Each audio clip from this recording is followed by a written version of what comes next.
G'day guys, welcome back to the channel. My name is Jono. Thank you so much for joining me. I want to weigh in a little bit on this little debate, amp gain or pedal gain. What would you use? What should you use? We're going to have a little bit of a talk about it, and I'm going to play some examples. I've got my head first hooked up today. I think it's the perfect amp for this kind of demonstration. We've got 3 channels, clean, gain, and it takes pedals like a champ. So I want to talk about a couple of things that should really come up in this discussion of amp gain or pedal gain. What are you trying to achieve? Is there a certain tone that you're after? And what can your gear actually do? So let's jump into it. Okay, so signal path is as follows. Ibanez straight into the Bad Cat double drive, straight into the head first Alta 100, as I said, 3-channel EL34 amp. And I've got the Halo and the Skylar in the effects loop. The Skylar is currently off, the Halo is on. On the neck pickup, it sounds something like this on channel 1.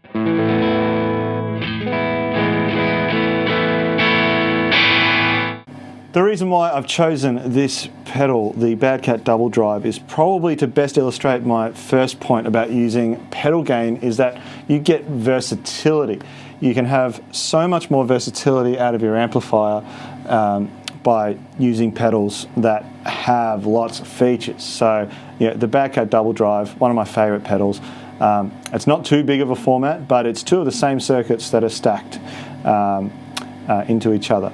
They can both work independently as well. So you can have a very light overdrive on one side and then add the other one in whatever setting you want, which is a feature that's really great and can absolutely turn a single channel amp into a 3-channel amp. So with that being said, in this instance where I've already got a 3-channel amp, does that mean I have 6 channels of possibilities?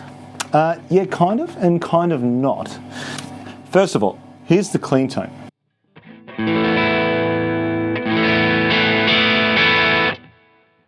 Again, neck pickup. Now, if I add the first gain stage here,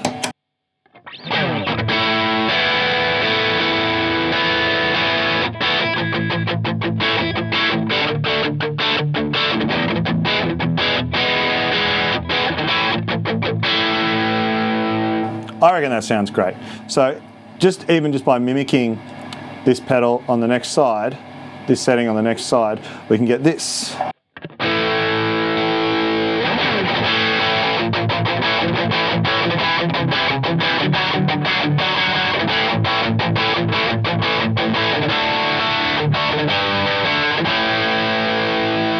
And going down to the bridge pickup really transforms it again.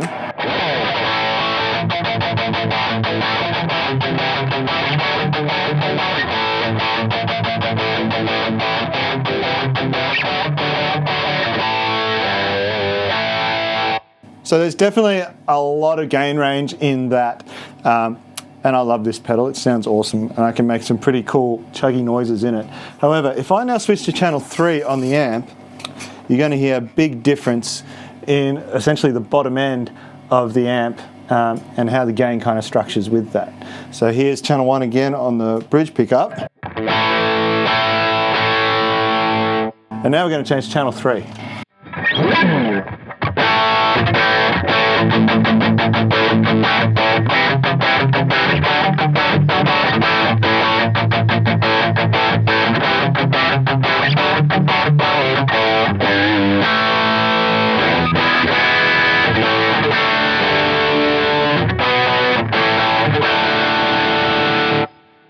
There is a massive change in the way the low end and the whole amp kind of responds when you go to channel 3.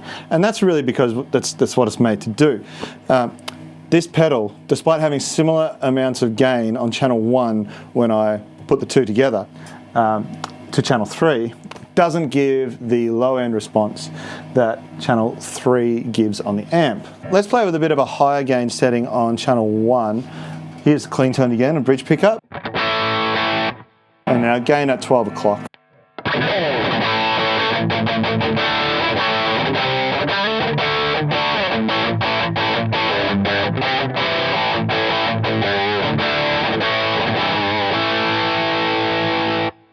I absolutely love that tone. It actually really quite reminds me of my JCM 800. A little bit of a squash in the compression, which I really, really like. It's a tone that I would see myself using in a gig that I need a lot of sounds for. So let's back this gain off again, and let's go to channel 3 and put the pedal on to see what kind of happens. Here's channel 3, bridge pickup.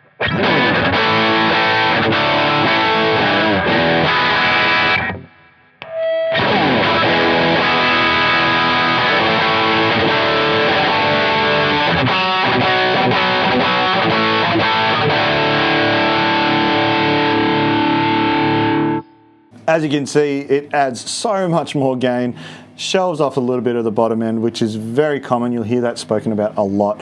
Something like a tube screamer going in front of a Marshall, where it just shelves off the bottom end, makes everything a little bit tighter. And this pedal specifically adds a little bit of that kind of squashiness to the compression of the amplifier. So who's this really for? Well, all the questions we asked at the start, I think they can all be answered by one thing, and that's versatility. If you want to be a good guitar player that's picked for gigs, and a guitar player that is usable in so many different areas, you've got to be versatile. All right, so I really think both amp gain and pedal gain can be used in tandem together. Choose pedals with features, choose amplifiers that have multiple channels that are of quality, right? And use them to your advantage. And this is coming from a guy that loves single channel amps. I love my 4-hole Marshall, and I love my Ulbrichts, which are single channels, and my JCM 800 as well. I love single channel amps, but there's really nothing that can go past an amplifier that's of really good build quality, like the Head First, like the Orange, that can give you access to sounds that still make the feeling under your fingers what it should be. All right, guys, thanks so much for watching the video. I think there's actually way more to unpack here than what we've gone over just in this video, but please leave your thoughts and comments in the comment section below. I'll do my best to get back to them all. You can head over to my website, johnoeastguitar.com.au, for some Kemper Profiles, and I'll see you on the next video.